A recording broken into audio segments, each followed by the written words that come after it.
The colony had been alive only a day before, with families walking the streets, children running from one end of the plaza to another, and traders selling fruit that smelled sweet in the evening air. Yet when the rescue ships arrived, there was nothing left but silence. The doors of homes swung open in the soft wind. The meals on the tables were still warm, though untouched, as if every hand that had set them down had vanished in the same breath. The sun cast long shadows across the empty buildings, and the crews who stepped out of their ships spoke in whispers, afraid that raising their voices too high might shatter the stillness into something worse. They searched every corner, every street, every cellar, but found not a single body, not a single sign of struggle. Only absence, and absence so complete that it felt heavier than blood spilled in battle. The investigators pulled black boxes from orbiting satellites and small drones that still hummed overhead, and from the data they pieced together the signature of the act. It was the Dominion of Glass, the name itself enough to turn the stomach of any human old enough to remember the first wars with alien powers. They had used a sterile wave technology banned in treaties signed by every civilized race. It did not burn. It did not blast it. Simply erased organic matter with a frequency that left stone and steel unharmed, and it left the world looking untouched, yet emptied of life. It was not just death. It was mockery of death. It was genocide, by erasure, leaving only silent rooms that still smelled of bread and clean laundry, as if the families were a step away from returning but would never return again. Ambassador Imani Rao stood before the assembly of Earth, her voice calm, though her hands trembled out of sight. She spoke of the colony not as numbers, not as a statistic, but as neighbors whose homes she had walked through, whose toys she had picked up from the floor, whose gardens she had smelled still wet with morning rain. She made the galaxy watch as she showed the recordings, a schoolyard where the wind moved a swing in place of laughter, a clinic where charts still glowed on walls, but no voices called names, a street with a dropped scarf fluttering in the dust. Imani did not raise her voice. She did not threaten. She only said one thing: Earth will not answer this with fleets of fire. We will not answer with the easy rage of war. We will answer in a way that the Dominion of Glass cannot endure. We will answer with something worse than war itself. The galaxy held its breath at those words. Many had expected Earth to call its fleets, to gather its carriers and dreadnoughts to strike back in kind. Many had hoped for fire because fire was something they understood. But Earth was different. Earth had always been different. It had built its power not only with weapons but with systems that tied the stars together. The safe maps of wormholes, the codes of trade, the mathematics of trust. Earth knew that fire burned, but records lasted, and it knew that wars ended, but justice could be written into stone. Imani Rao looked into the cameras and said the names of the missing colony, every name one after the other without pause, until the feed cut away, and still her lips moved and the names kept spilling into silence. For the crews who had walked the streets of the dead colony, the memory never faded. They had stepped into kitchens where cups of tea were cooling, still steaming slightly. They had looked into schools, where lessons were half written on smartboards, and in one corner of a room a small handprint glowed faintly, where a child had touched it in play. They had opened apartments where holograms of parents and children still spun in the air, frozen, mid-laugh, and each room told the same story. The people had not fled. They had not resisted. They had simply ceased to be. And that was what shook even the hardest soldiers more than any battle, because there was no closure, only absence. And absence was a wound that did not clot. Earth buried no bodies, for there were none to bury. Instead, it carved the names into great slabs of basalt that stood in orbit around the ruined colony, so that every ship passing through the system would see them lit by floodlights against the dark. When the galaxy asked what would come next, Earth only said, "Wait and see, for we will not waste anger on fire. We will spend something deeper. We will spend resolve, and we will make the Dominion pay in the only coin that cannot be stolen back: time, obedience, and truth." And with those words, the beginning of receivership was born. Though the galaxy did not yet know its name, it only knew that Earth had promised something worse than war. And when humans promised, they always delivered. In the days after the silence of the colony, the evidence began to flow in from every source: black boxes that had been hidden deep within communication towers, fragments of station logs that the sterile wave had failed to erase, testimonies from passing traders who had seen Dominion of Glass warships leaving the lanes at impossible speed, and every fragment of proof was woven together by the investigators until the full picture stood clear. There was no accident there, was no mistake.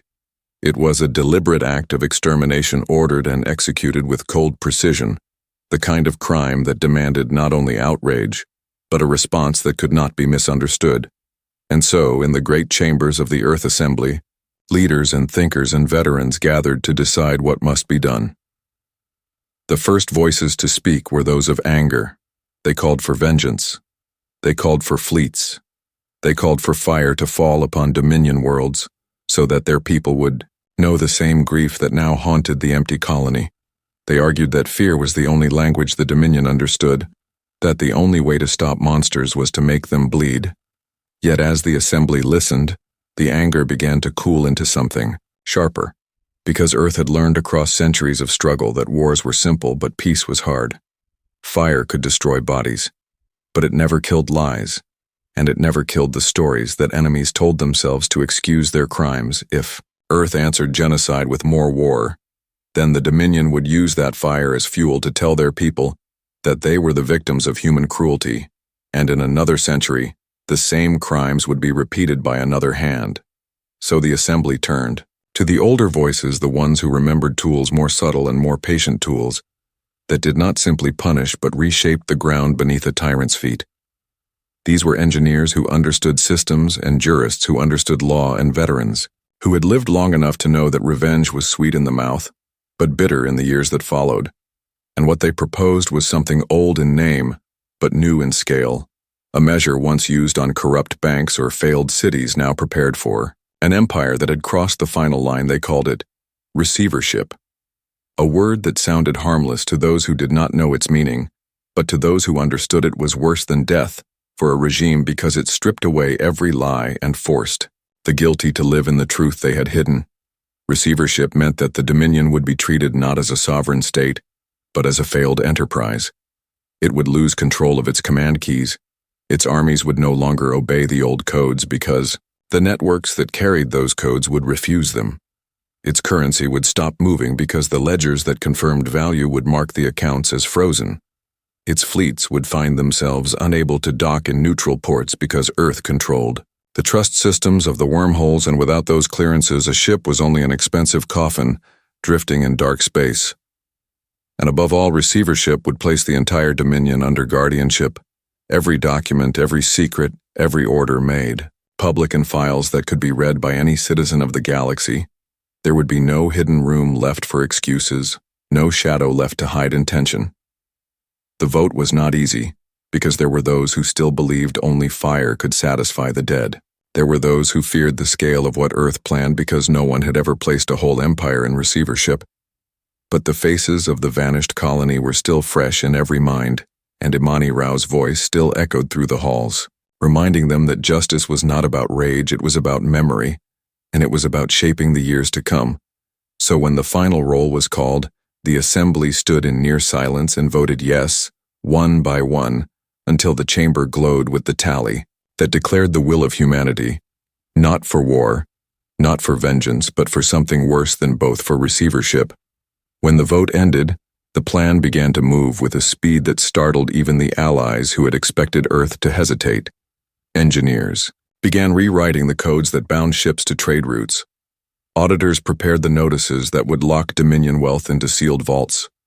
Cyber divisions sharpened their tools to slice through every encrypted line of command. And at the same time, legal teams wrote the simple declaration that would be broadcast across every channel in the galaxy.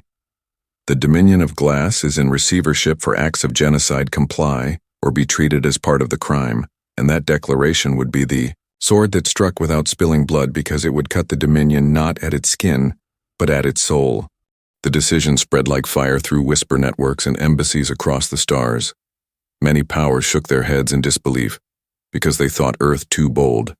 Many feared what it meant if one nation could wield such tools, and some even whispered that Earth was building a form of empire more dangerous than fleets.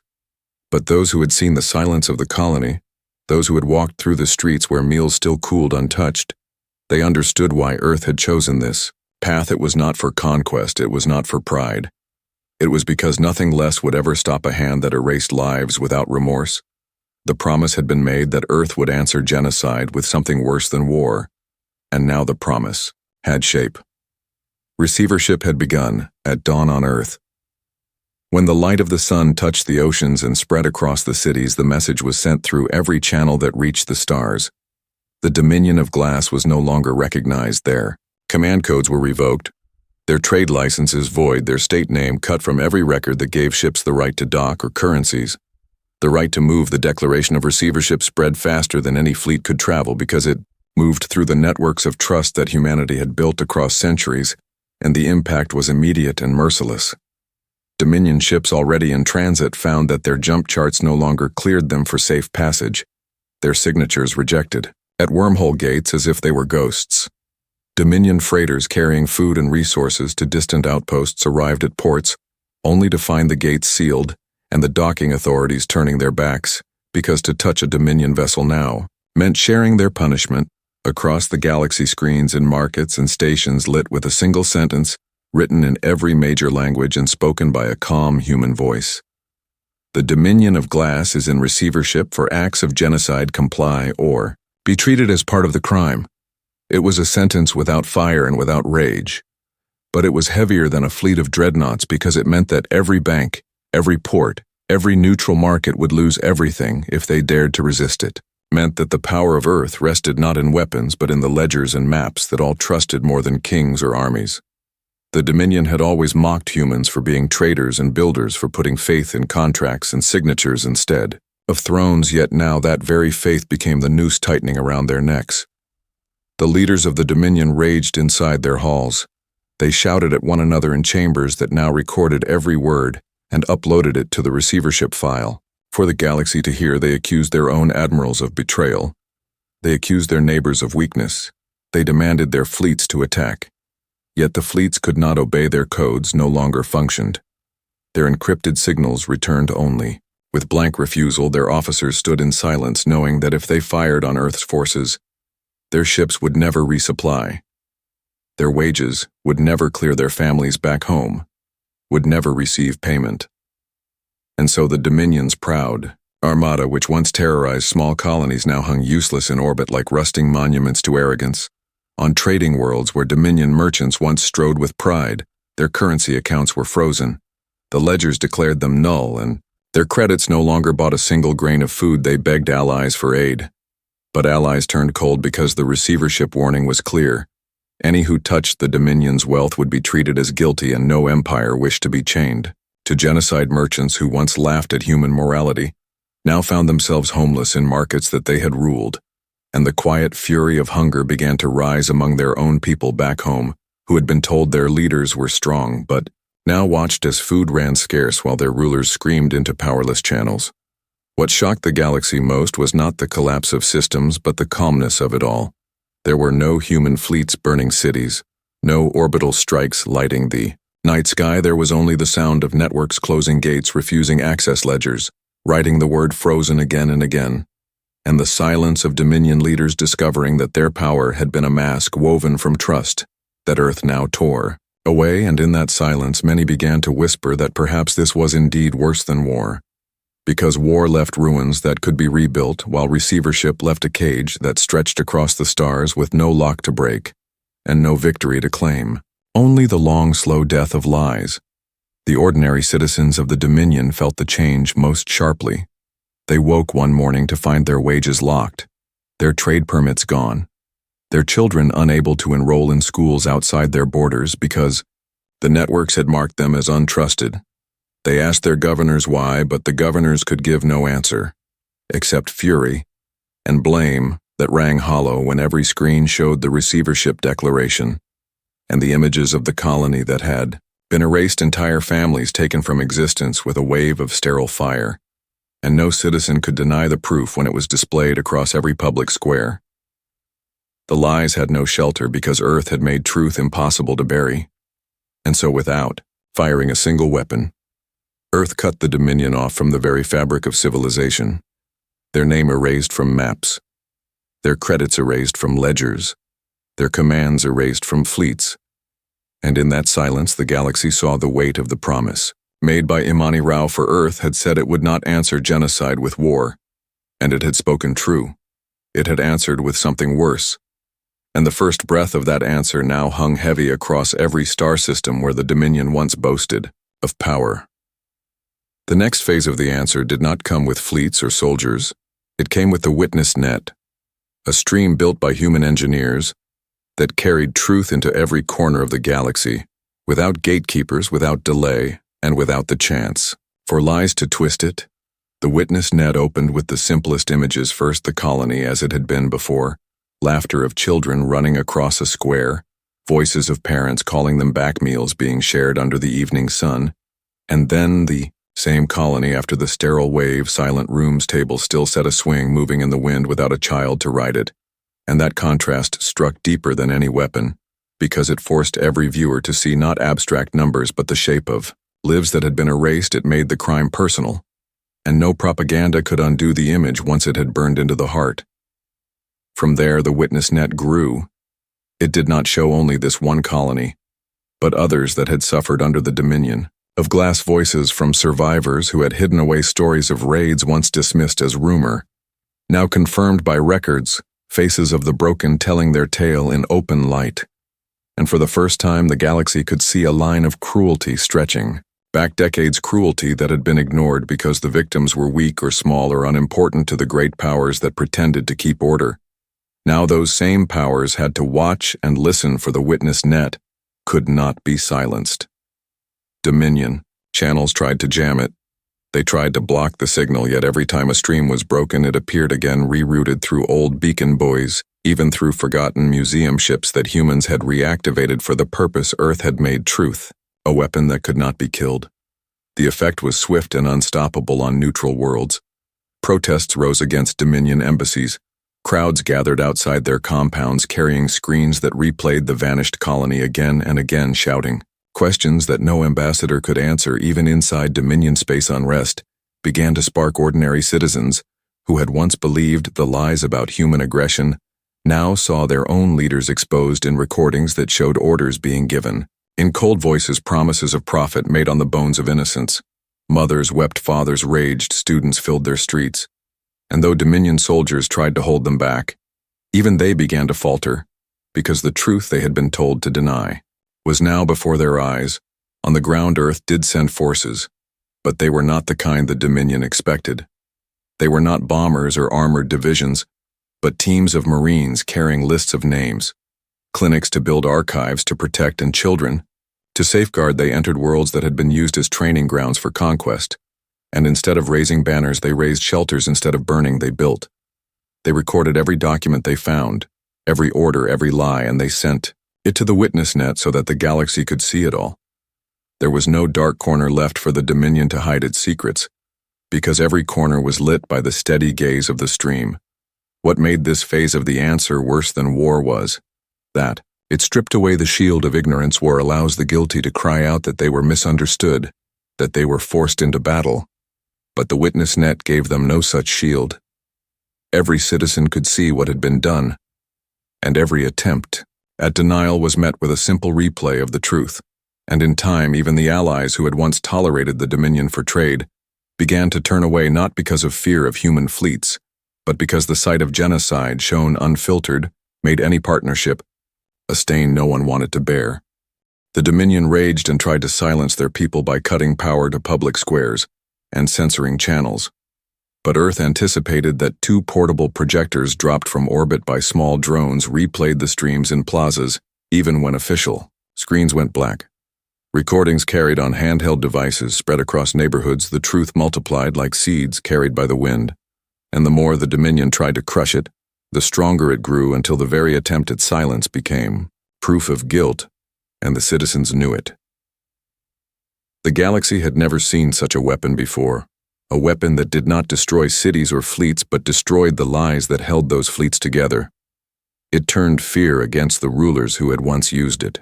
As a tool, it made shame a heavier chain than steel, and it gave victims a voice so loud that no empire could pretend not to hear. The witness net was a mirror held up to the Dominion, and when they looked, they saw not the proud empire they imagined, but the hollow cruelty they had become, and for many of them that sight was harder to endure than any battle could have been. And so the answer of Earth deepened step by step, moving beyond vengeance into something worse, a justice that did not let go and did not allow forgetting. When human boots touched the soil of Dominion worlds, the people expected fire. They expected burning skies and thunder of weapons, because that was the way empires usually made their power known.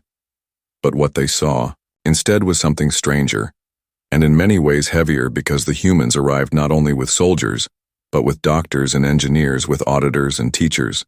They walked past the barricades that had been thrown up in fear, and instead of tearing them down with explosions, they opened them with steady hands. They entered a nursery where Dominion drones had been training children with propaganda projectors, and they cut the power with one clean stroke. The walls went dark. The endless chance of conquest ceased, and the children sat wide-eyed as silence replaced the indoctrination. The first act of the humans was not punishment, but feeding the children. And the second act was calling the families who had been kept away by threats and guards, and for the first time in years, parents were able to hold their sons and daughters again. Commander Mara Qureshi led one of the first units to land. She had seen war on many fronts and knew the hunger for vengeance. But she carried a different mission. She walked into buildings not with a drawn rifle, but with a list of named survivors who needed to be protected, archives that had to be sealed before Dominion officials could erase them, rivers poisoned by years of careless mining that had to be cleaned before they killed entire regions, and for each task, her soldiers were not destroyers but workers. They brought tools and filters as well as weapons. They taught locals how to repair what had been broken and demanded that captured. Dominion officers take part in the same work.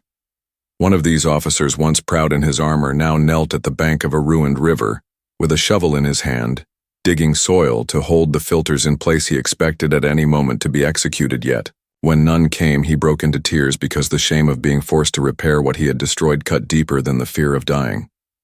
This was the design of the receivership. The guilty were not erased quickly. They were made to live with the weight of their crimes. They were watched and they were guided, and every hour of their labor was broadcast on the witness net, so that the galaxy could see it.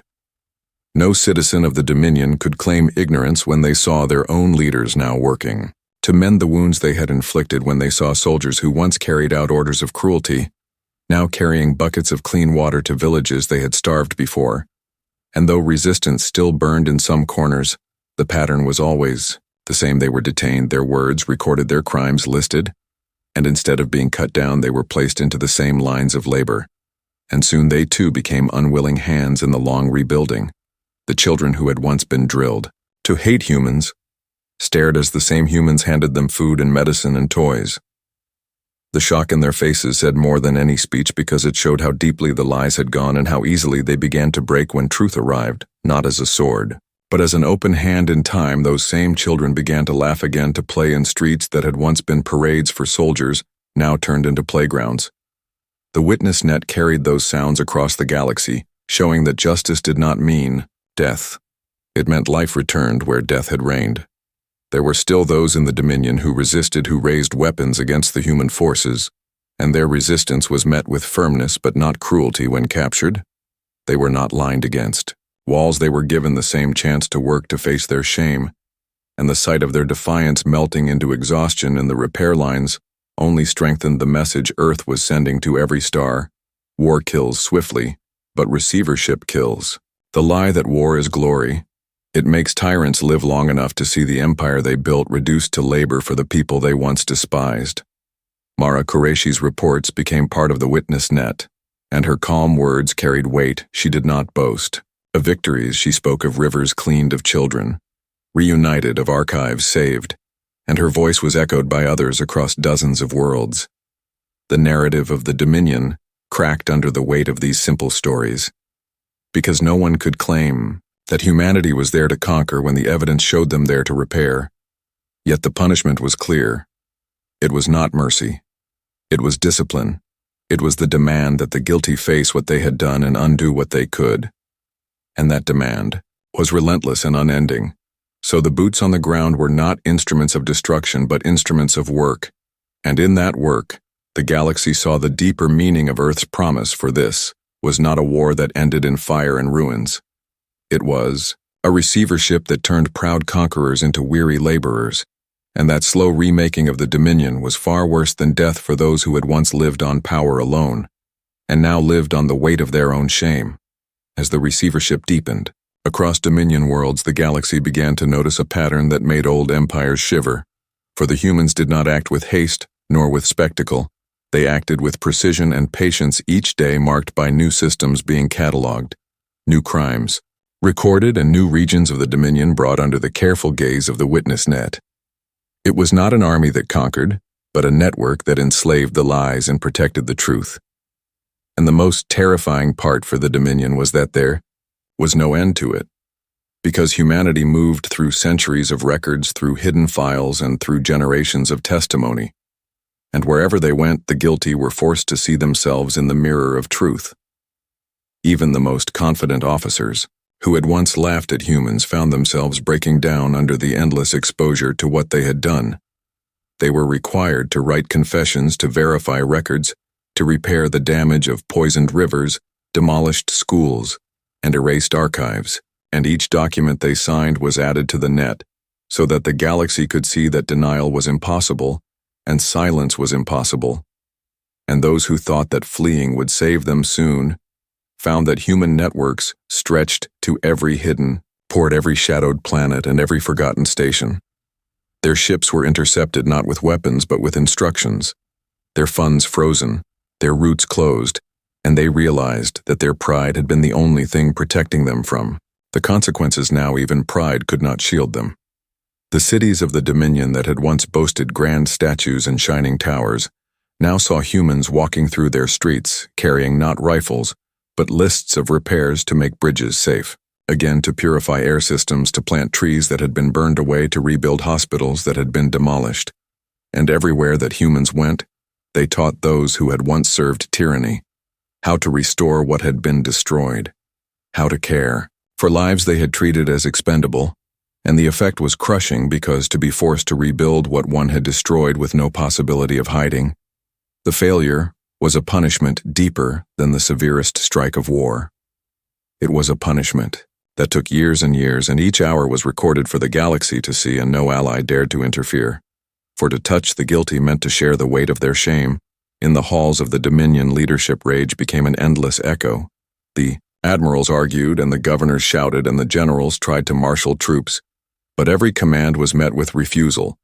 The codes that had governed obedience were now trapped in the web of human enforcement.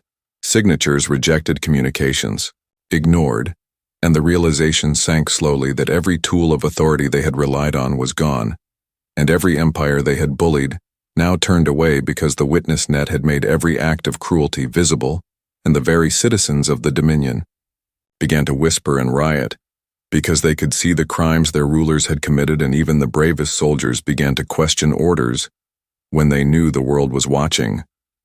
On the remote colonies, humans arrived to find children who had grown up thinking themselves enemies, now able to see humans as protectors.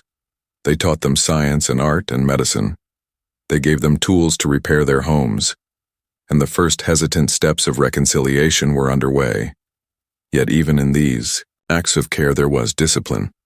The guilty adults were required to assist every step of the way, and when they complained, when they begged for mercy, they were reminded that the weight of what they had done was their own, and the punishment was not cruelty. It was the demand to rebuild the lives they had once destroyed, and to witness every moment of restoration recorded and broadcast, so that denial could never rise again. Earth did not rush the process, because the longer it lasted, the more the Dominion realized that there was no escape, that the promise of humanity had been kept, not with war, but with something far worse. A living reminder that actions carried consequences, that spanned decades, and systems that spanned stars, and the galaxy watched in awe and terror, because no one had seen a power so vast that it could dismantle empires with patience and documentation and care, and yet with that care strike terror into the hearts of those who had believed themselves untouchable. And as the years passed, the Dominion could only bend under the weight of labor, under the weight of the witness net, and under the knowledge that the humans who had promised not to answered genocide with war had answered with a force so precise and unrelenting that it left nothing but truth in its wake. And for the first time in the history of the Dominion of Glass, they understood that this was punishment worse than any battle that their arrogance had ever imagined. The final phase of humanity's answer unfolded like a tide that could not be resisted, a slow and overwhelming movement that swept across every Dominion world, leaving nothing untouched and no mind unchallenged. The witness net had already exposed every crime, every order, every lie. Yet Earth knew that the most powerful weapon was not revelation alone. It was the realization of responsibility the guilty had been forced to rebuild, to witness their failures, and to understand the depth of what they had taken for granted. Now they were to see that the weight of truth was endless, and in this endlessness lay the final lesson. The fleets of human ships that had once seemed like mere transports now carried teachers and archivists and engineers to the farthest colonies. They arrived at the headquarters of governors who had ordered mass executions, and instead of demanding surrender, they demanded labor. They demanded the slow, meticulous reconstruction of destroyed cities, the planting of forests that had been burned, and the teaching of children who had grown up in fear that humans were monsters. The guilty were made to kneel in classrooms and laboratories and repair yards, learning the arts they had denied the victims they had once scorned, and every moment of their labor was transmitted on the witness net for all to see. And as the galaxy watched, even the allies who had tolerated the Dominion before could not look away, because the image of proud leaders humbled by work and shame was a story they could not ignore. Commander Mara Qureshi oversaw the operations on one of the hardest-hit worlds. She had seen rebellion in the streets. She had seen officers try to escape the demands placed upon them, yet even as the guilty attempted to hide from the weight of responsibility, they were met with the steady gaze of humanity. They were forced to face survivors. They were forced to recount every lie they had spread, every atrocity they had commanded, every colony they had erased, and in doing so they began to understand a new fear, a fear far worse than death, the fear of knowing that the galaxy had seen everything and would never forget it. The children of these worlds began to sing and play as they had never done before under the guidance of humans who had promised them protection. The laughter spread through streets that had once echoed with orders and screams, and the witness net carried those sounds across star systems, showing that the living could flourish again even in places that had been consumed by cruelty. Yet the guilty were still present, their hands busy in construction, their eyes tired and their spirits heavy, for there was no escape, no reprieve. The only way forward was to continue to labor and to witness the restoration of the lives they had attempted to destroy. On the central worlds of the Dominion, the governments crumbled under the weight of public exposure and labor as the citizens watched. Their leaders humbled their armies tasked with rebuilding rather than conquest the elites who had once claimed immortality. Through conquest, now aged visibly under the strain of responsibility and the realization that every action taken in arrogance was now measured in days of work and hours of repair. The galaxy understood that Earth had delivered a punishment no weapon could have achieved, for it was patient and relentless, and it created a world where the guilty could do nothing but confront their crimes and labor to undo them while all eyes remained upon them. Finally, after years of painstaking restoration, Earth declared the conclusion of the receivership, not with a ceremony, but with a broadcast, a single statement that summarized what had been done. The witness net showed the cities rebuilt, the rivers purified, the archives recovered, the children smiling, and the leaders humbled, and the words were simple yet heavy. For they said that humanity had kept its promise, that genocide had been answered with justice, that no empire could hide from the truth, that life could be restored, even where cruelty had once reigned, and that the galaxy must remember the lesson for all time. The Dominion would never be the same. The citizens had seen the power of truth and responsibility. The leaders had felt the crushing weight of their crimes, and the galaxy had witnessed a force far beyond war, a force that humbled arrogance, rebuilt the broken, and left no lie unexposed, and in the silence that followed, the systems were free to heal under the steady watch of those who had promised that nothing would be forgotten, and that humanity would never forget either. And so the story ended not with fire, but with patience, not with screams, but with labor and reflection, and in that ending lay a lesson that would echo across the stars for centuries. Humanity moved through the Dominion not as conquerors, but as a reckoning, a living force that did not need fire to devastate, because the weight of responsibility burned hotter than any weapon. The cities that had once risen with arrogance now trembled under the presence of humans whose eyes were calm, but whose purpose was unyielding.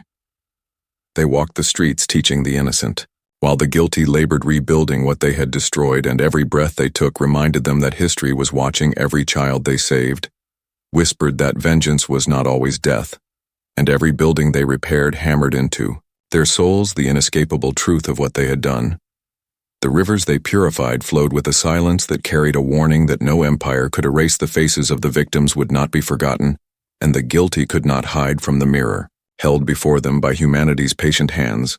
Commander Mara Qureshi stood atop the tallest spire of a once mighty Dominion capital and looked down on the endless lines of laborers and teachers and engineers and survivors moving through streets that smelled of earth and water and sweat and hope. She had seen wars end in fire and triumph and ruin, but nothing like this.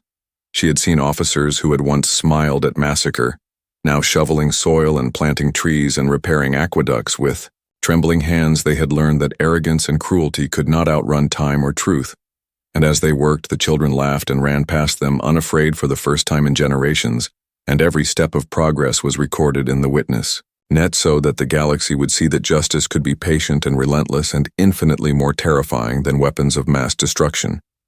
The leaders of the Dominion met in chambers that had once resounded with commands for slaughter, and now resounded with the hum of labor, and whispered apologies in the silent understanding that every empire built on cruelty was fragile, and that pride was a shackle heavier than chains. They tried to plan new rebellions, but the humans had anticipated. Every move, their communications were intercepted, their fleets rerouted, their assets converted to rebuild, and the irony struck them with unbearable clarity that the force that had humbled them was not fury. It was discipline, not anger, but unrelenting, accountability, not war, but the endless witnessing of truth and repair. And everywhere the witness net showed them their own faces reflected in the eyes of the people they had tried to destroy, and they could not look away. Across the galaxy, whispers turned to stories, and stories turned to legend, and the lesson was written not in the ashes of battle but in the rivers of clean water. The schools restored the laughter of children and the slow, steady rhythm of guilty hands restoring life.